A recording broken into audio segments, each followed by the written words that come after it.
Hello. Today I wanted to talk to you about the force of magic. Now, before we get started, I want to tell you that we need to create magic as matter. You need to create magic as matter. I repeat, you need to create magic as matter. That's very important. We're creating magic as matter. So as you can see, we're talking about the force, the supernatural force of magic, like the magic that you see in cartoons and things like that. We're talking about that magic. So right here, I have an article and it's going to kind of just highlight what magic is. I'm just going to read a little bit of it, but we're going to get into it, and here we go. Magic is the application of beliefs, rituals, or actions employed in the belief that they can subdue or manipulate natural or supernatural beings and forces. So what this is talking about right here, this sentence is talking about, is it's talking about how magic can have an effect on people. You know how in cartoons when characters wave their hands and energy comes out of their hands and things like that.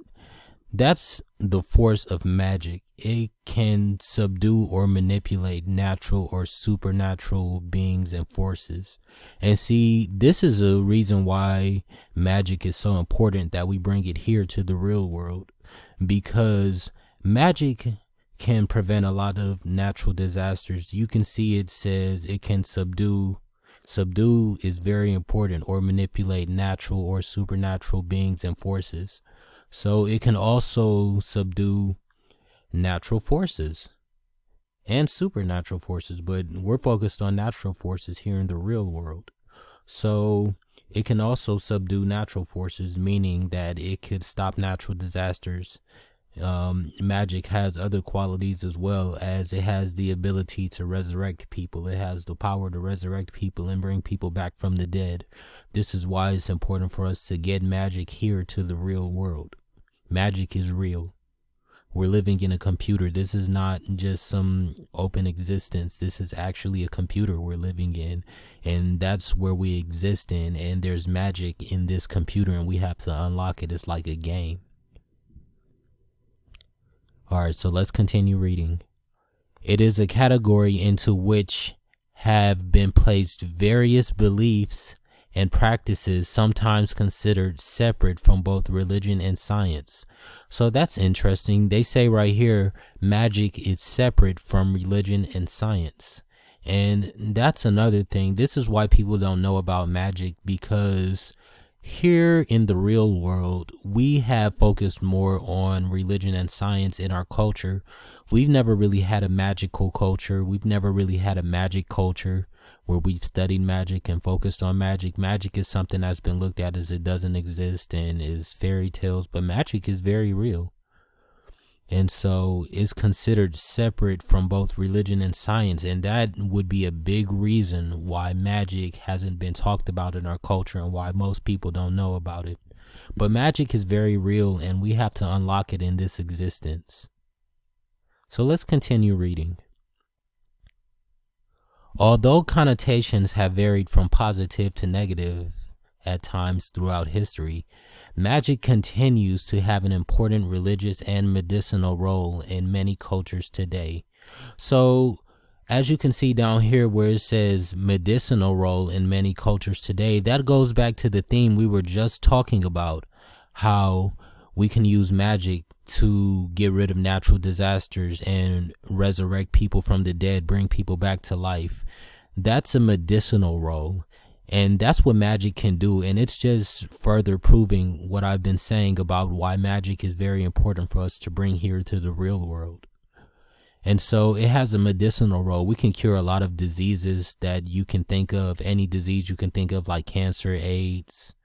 We can cure any disease, any skin condition, burn victims and things of that nature, and that's why it's important to bring magic here. So let's continue reading. Within Western culture, magic has been linked to ideas of the other foreignness and primitivism, indicating that it is a powerful marker of cultural difference. And that's very important because it's a powerful marker of cultural difference, meaning that it's going to change the world. Like I said, people are going to start coming back to life soon once we master magic. People are going to start popping up back to life and resurrecting. Kobe's going to come back to life eventually. Gianna's going to come back to life eventually. But we have to master magic. I want you to understand how important for us it is to master magic. Remember, we need to create magic as matter. You need to create magic as matter. So let's continue reading. And likewise, a non-modern phenomenon. It's non-modern. It's not like anything you've ever seen. It's not even like the lightning in the sky. This is a non-modern phenomenon. Remember, it's going to be resurrecting people from the dead. So it's a non-modern phenomenon. It's once magic is here, it's going to change the world forever. And there's no turning back to bad times. It's only good times.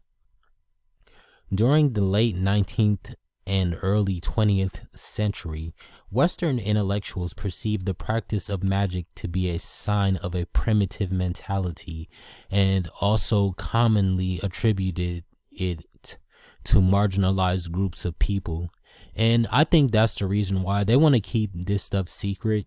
You know, this isn't for everybody to know, but on the other hand, people don't know about it as well. It's not just a matter of keeping it secret. People really don't know about this stuff at the same time. So let's continue reading. In modern occultism and neo-pagan religions, many self-described magicians and witches regularly practice ritual magic.